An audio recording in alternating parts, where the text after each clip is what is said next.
Good morning. It's Jorge Herrera, and today we are actually ending the reading of the book Building Your Warehouse of Wealth, written by Nelson Nash. And in the past chapter, we we read about the conclusion of the chapter, and we read about from back in slavery to this conclusion, and we learn about how um, God makes metaphors with two women that become very careless in their behavior and prostitute themselves and profanate themselves. But those two women are actually Samaria and Jerusalem. So Nelson was an authentic Christian, and he lived his life following the Bible. So he tries to share those experiences with us in this little book. So now we're going to solution. And in the solution, it says, turn back to God. That's a good solution. Focus our relationships on Him. Worship the Almighty daily in all that we do, in our homes, our work, our friendships. Recognize that He is our sustainer, Creator, the Alpha and Omega. Make a joyful noise unto the Lord. Serve the Lord with gladness. Know that it is He that has made us and not we ourselves. Come before His presence with thanksgiving. Be thankful unto Him and bless His name. Psalms 100. Change our mindset to Him. Definitely being grateful, living a life of gratitude is very productive. Change the way you think. This will take a lot of work and effort. I will change. It will change us. Do you want to undergo this? It is a conscious decision. God has given us the tools to do this. We have fallen woefully short. It starts with me. It starts with you. It can spread. It is God centered, God directed. It will not start with government directed programs like faith based initiatives, Social Security, war on poverty, social restructuring, equal opportunity, OSHA, rise of the proletariat, government/business collaboration, welfare, warfare, my country right or wrong, patriotism, remember Pearl Harbor, remember the Maine, remember 9/11, and more. Our strongest position will be on our knees, seeking His face, His will, and constantly seeking His guidance in all that we do. This is a tremendous challenge given our past performance.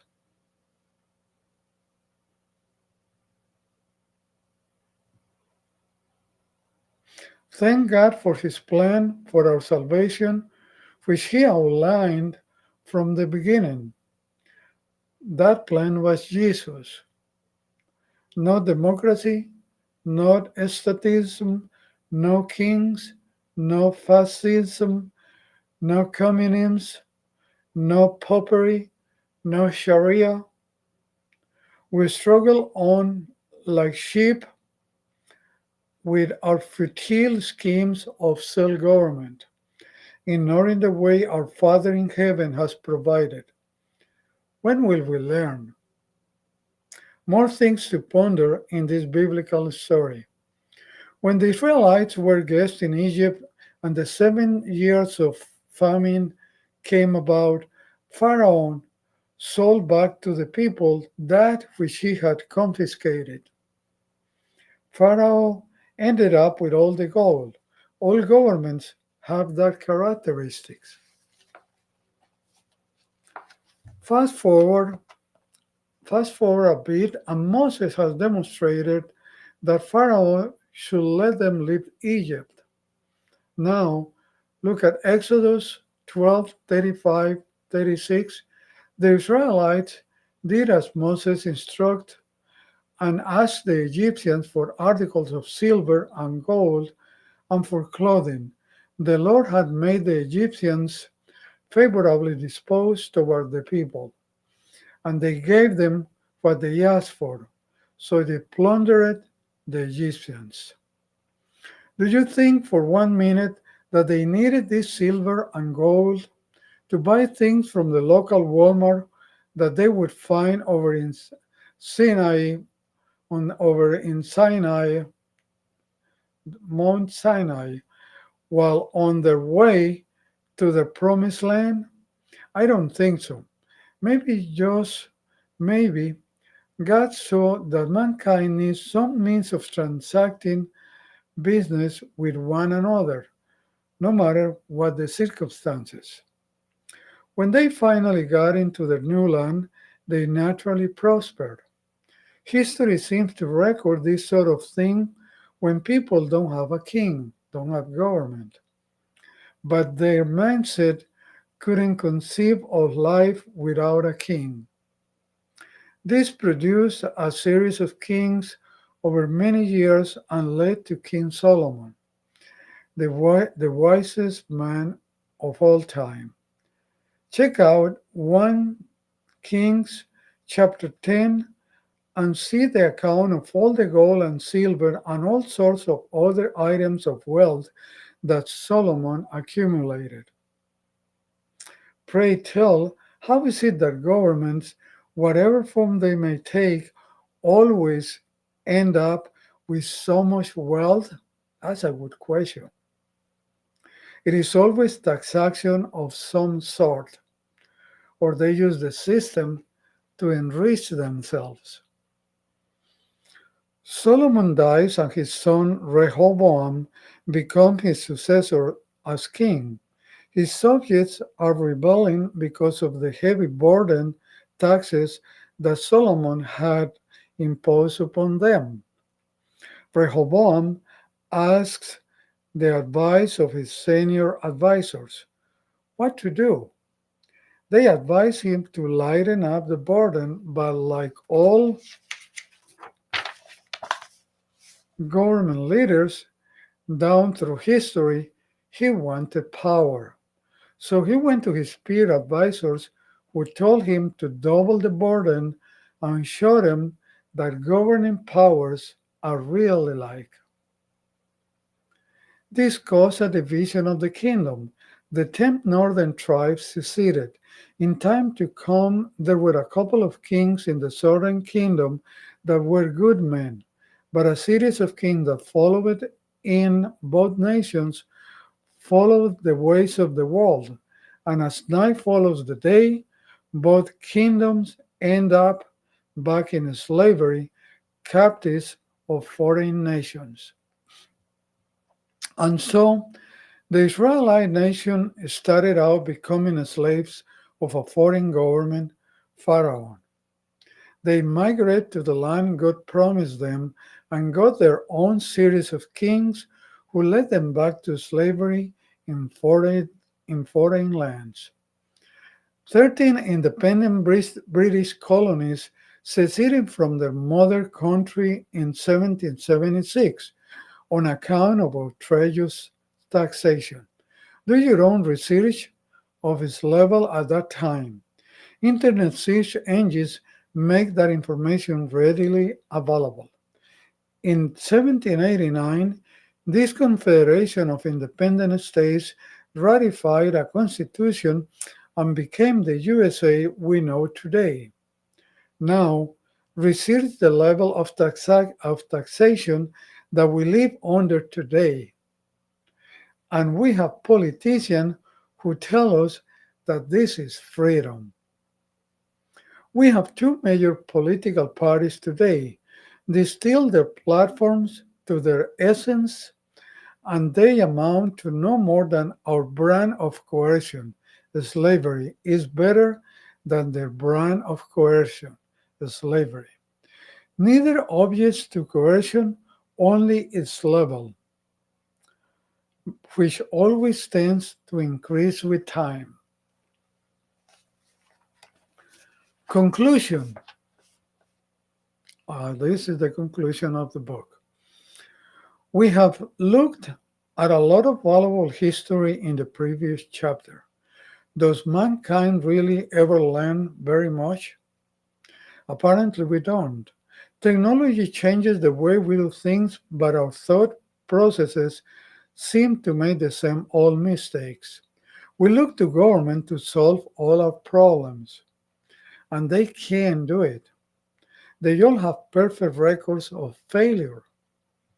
All that action is just man trying to play God in the pagan sense of the world. God is a jealous God. He won't put up with that nonsense. There is a tremendous element of dependency in the act of worship. You will worship that on which you are dependent. Americans today cannot visualize life without a government program of some sort. Absurd. Why does one depend on a government program for his financial future? Think about it.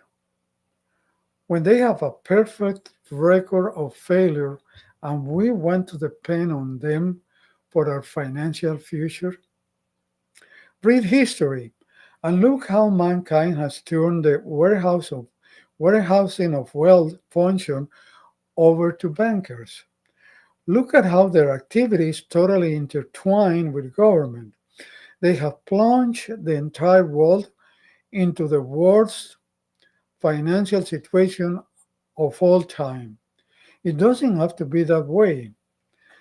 The warehouse The warehousing of wealth function should be held entirely at the you and me level. It can be, and it is being done by those who think about it.